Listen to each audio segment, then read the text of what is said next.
Hi, my petals. It's me, dear Rose. I want to know why. Now to the question. What about the stuff that you said? They having sex like they normally have it. He ain't put it down like he should have said this, and I don't feel like we should have said that. Love and marriage Huntsville, because on and on fire. I don't bit more believe that than a man on the moon. Guys, got a hot show tonight. Of course it went off.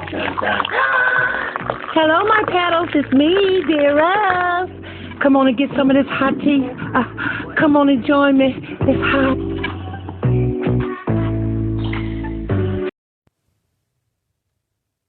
Hello, my petals. It's me, dear Rose, back with another video. Oh my gosh, so much has happened over the weekend. Welcome back to my channel. We have a breaking story that happened. So many different content creators was talking about this story, so I had to jump in and give my little take on it. Karma or coincidence, guys? Karma or coincidence, okay? So we already know the torrid past of both Portia and Simon. We're not going to go down that rabbit hole, but so we're going to keep it on current, okay? Isn't it eerie that as soon as Portia signs her NBC Universal contract and her Bravo contract to come back to the Real Housewives of Atlanta season 16, not many days hence does this news break about her husband, Simon Guobardia's his status, his immigration status. Okay, this is like really weird to me. Okay, so let's get into it. Okay, so Portia Williams' husband, Simon Guobardia, is denied U.S. citizenship due to criminal past involving felonies for bank fraud, credit card fraud, and more. And this is all alleged. Okay, so let's get into it. So, all right, so he was recently denied his U.S. citizenship due to criminal past, which involves numerous allegations, okay? Now, on January 11th, a 13-page petition was filed in the United States District Court for the Northern District of Georgia, Atlanta Division. The civil action filing was regarding Simon Guobardia against the Director of U.S. Citizenship and Immigration Services, okay? So it does name different ones that's in the justice system that filed all the legal names and mumbo jumbo, okay? So, according to the documents, Guobardia, 59, applied for U.S. citizenships and neutralizations, but was denied on July 27, 2022. Okay, subsequently, he requested a hearing and the denial was affirmed. Okay, it is reported that Guobardia, a citizen of Nigeria, first came to the United States on August 11, 1982. And he overstayed his visitor visa, which is normal. A lot of people that come over here, you know, on different types of visas, K-1s or entertainment visas, educational visas, they end up extending their time here. So that's not a big red flag at first.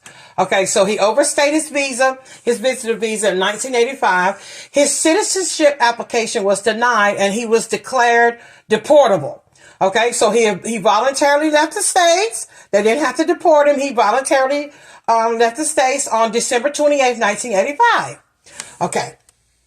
He re-entered in June 1986 and again overstayed his 6 months visitor's visa. Now, in September 1987, stay with me, Simon Guobardia was arrested for bank and credit card fraud and pleaded guilty to the felony, all alleged public knowledge, okay? Simon also was again arrested in January 1989. So first 1987, then again January 1989 for unauthorized use of a vehicle, and arrested once more in May 1990 for fraud, okay? So in January 1991, Simon committed another felony offense, allegedly, okay, for credit card fraud, and in April 1991, an immigration judge ordered him to be deported. So he began to have a string of different little small cases. Fraud, unauthorized use of a vehicle, credit card theft, and things like that. Okay? And this is no disrespect to Nigerians, because all Nigerians aren't the same. They have a history. They have a bad name for different types of fraud and romance fraud and credit card fraud and wire fraud, allegedly. You know, there are some known cases, and I know all Nigerians are not the same. I'm not saying that. I'm just saying there is this stigma against the Nigerians for these types of behaviors, okay? So on March 4th, 1992, Simon was deported and physically removed from the States, okay? Now remember, before, he voluntarily left in 1987. He voluntarily left 2 years after that.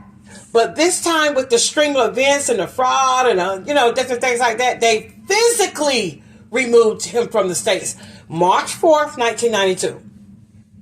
Okay, now before his deportation on October 24th, 1988, Simon was accused of using a different identity to seek temporary residency here in the United States. Okay, so despite omitting his criminal past and misrepresenting himself on the application, it was approved in spite of, because, back then it's not the way that it is now.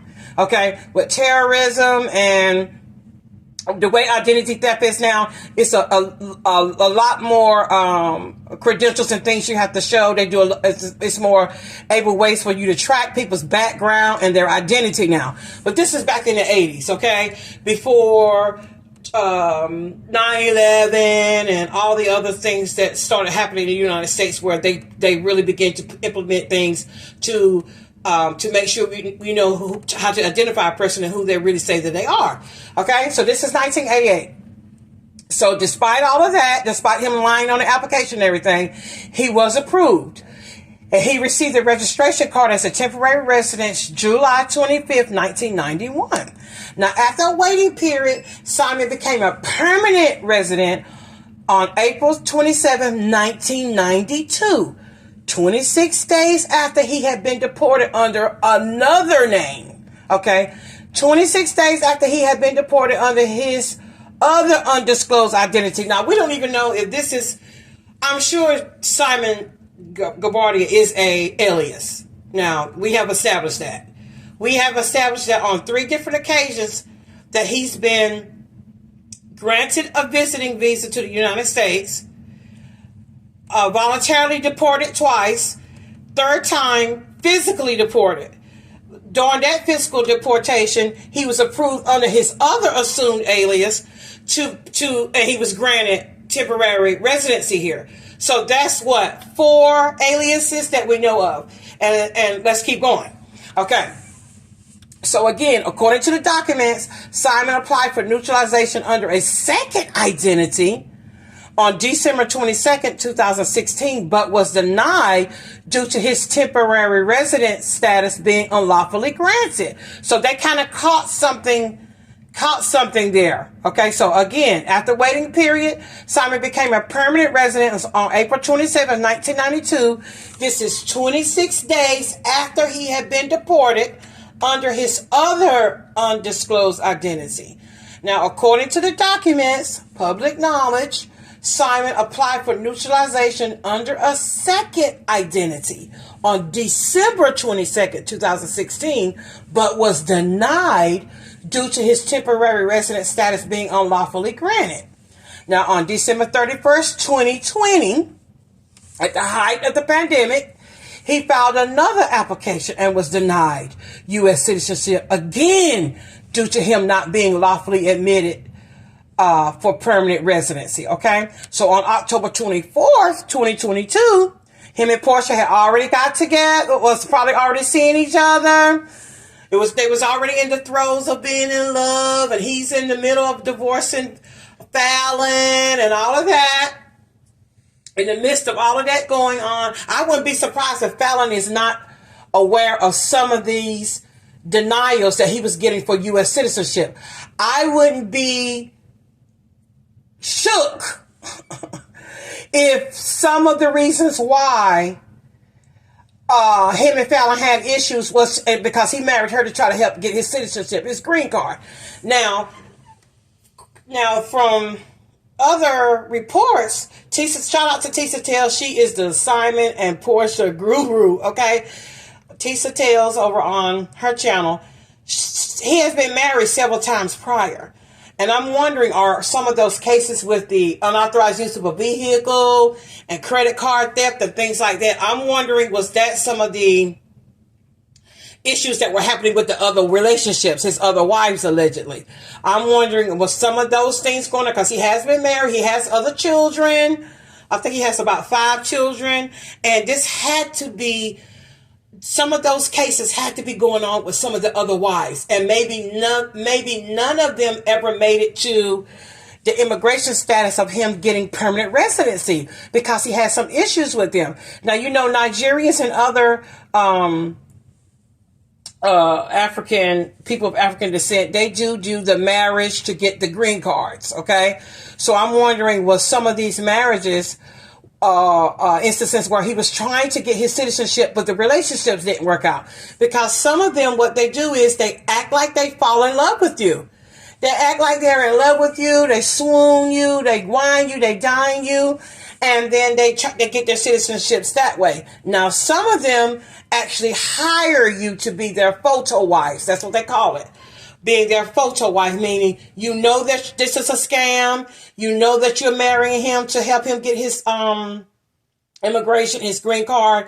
You know that you are his green card wife. And they set up a home for you to live in, so that it will look legitimate in front of immigration. They set up an apartment or a home.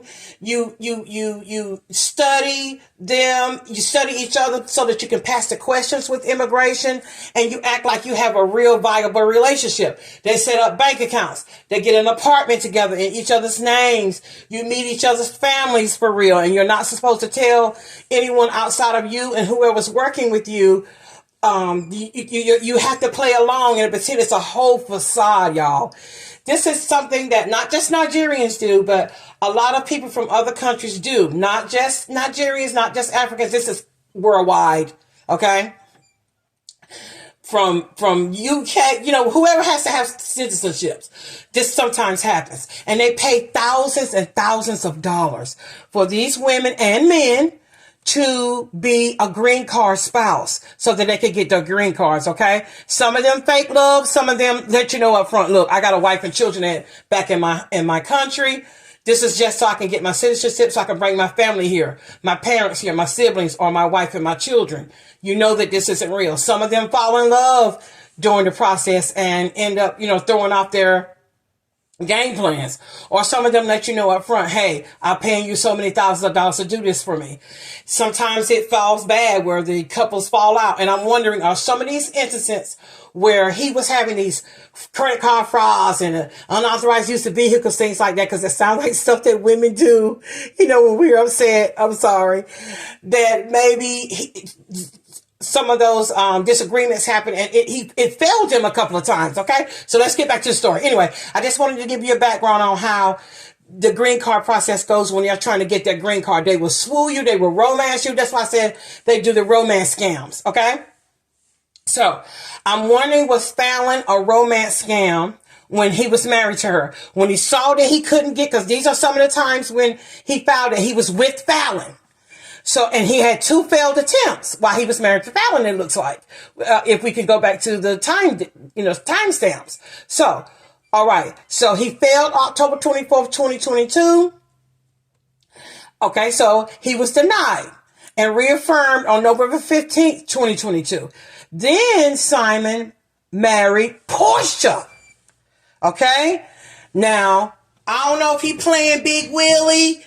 Like he got these millions and millions of dollars. I don't know if I don't believe that he is as wealthy as he states he is. That's allegedly, all that wealth and things like that is alleged. As I stated, Tisa Tells, the guru of Simon and Portia's whole, you know, thing they got going on, has proven that Simon paid for this wiki type of, status on this post to say that he had this and he had that and a car connoisseur and all that kind of stuff like that. All that stuff is fake, fictitious, and made up. She even made her up one, and it was fictitious, and saw how easy it was. It cost $106, I think she said. So anyway, okay, so let's get back to the story. So he marries Portia. Now, on March 13th, 2023, Simon filed an instant complaint asking the court to vacate the denial and grant him U.S. citizenship. However, on January 11th, 2024, not many days ago, United States District Court Judge Steve C. Jones ordered that Simon's case seeking neutralization be dismissed. Okay? So here we stand. Now, it's ironic that all of this came out as soon as she signed back on to NBC and Universal Studios. She signed that big deal with them, scripted deal, not only with the Bravo show, but she could do other shows. She was smart this time around, like Candy. And in an interview on the People's Choice Awards, Candy did say that she knew that Portia was returning, and that her and Portia had a candid conversation about her return. And with the business mind that Candy has, I would not be shocked if Candy didn't help her wager her contract with Bravo and NBC Universal Studios this time. Because if you notice, Candy was one of the few that had the spinoffs. She was one of the few that could do her She had her OG gang, her wedding, anything. She had a extended contract with Bravo. She was really smart because Candy's team is a very good professional team. And I think she schooled Portia like, girl, they need you. They need you. Go ahead on and I wouldn't doubt that that Candy, she didn't know that they may be asking Phaedra to come back, but I think she smelled it in the air. And like Candy said, she has a lot of stuff going on. But anyway, get back to Portia. Okay. Karma or coincidence, guys? Karma or coincidence? You tell me what you all think down in the comments. Again, I'm Dear Rose, +T with Dear Rose. If you like my content, please like and subscribe. Leave a comment below. Thumbs up, thumb down. You don't like it, whatever. Say something to help me stay in the algorithm. I really appreciate you all tuning in. I love you all. See you next time. Smooches.